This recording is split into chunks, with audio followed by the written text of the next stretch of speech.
최근 코로나19 확진자 가운데 상당수는 동거가족의 자가격리 과정에서 감염된 것으로 추정되고 있습니다. 좁은 집안에서 따로 생활하는 게 쉽지 않기 때문인데요. 공공격리시설 확대가 필요해 보입니다. 박철희 기자입니다. 코로나19 확진자와 접촉하면 음성 판정을 받더라도 최대 14일간은 자가격리를 해야 합니다.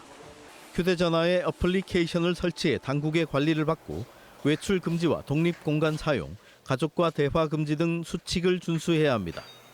하지만 좁은 집안에서 이를 지키는 게 쉽지 않습니다. 집 안에서 격리를 가족끼리 한다는 거는 현실적으로 좀 앞뒤가 안 맞는 부분이 있다고 많이 느꼈던 것 같아요. 가족이 접촉을 안 할 수도 없고. 대구 전체 확진자 가운데 동거 가족 간 감염 사례는 지난달 25.1%에서 이달엔 38.9%까지 수직 상승했고 이 중 상당수는 자가격리 도중 전파됐을 것으로 추정됩니다. 음성이었다가 격리 도중 양성으로 바뀌는 사례가 많은데 격리 기간에 바이러스가 활성화돼 전파력이 높아지면 가족의 옮길 공산도 그만큼 커지는 겁니다.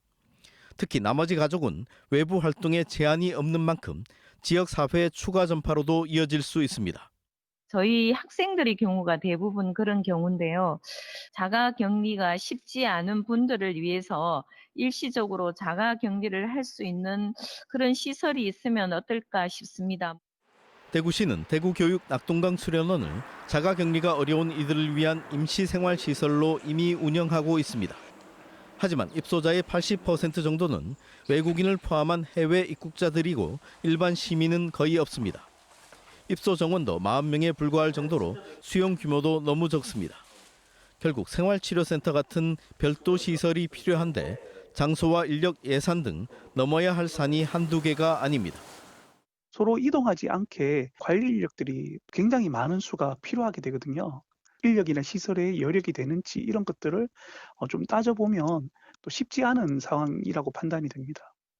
하지만 자가격리자가 노인과 기저질환자 등 고위험군이나 대가족과 함께 생활하다 확진되면 더 큰 피해를 부를 수 있습니다. 이 때문에 일정한 위험 기준을 넘는 이들을 수용하도록 공공격리 공간을 확대하자는 목소리도 만만치 않습니다. TBC 박철희입니다.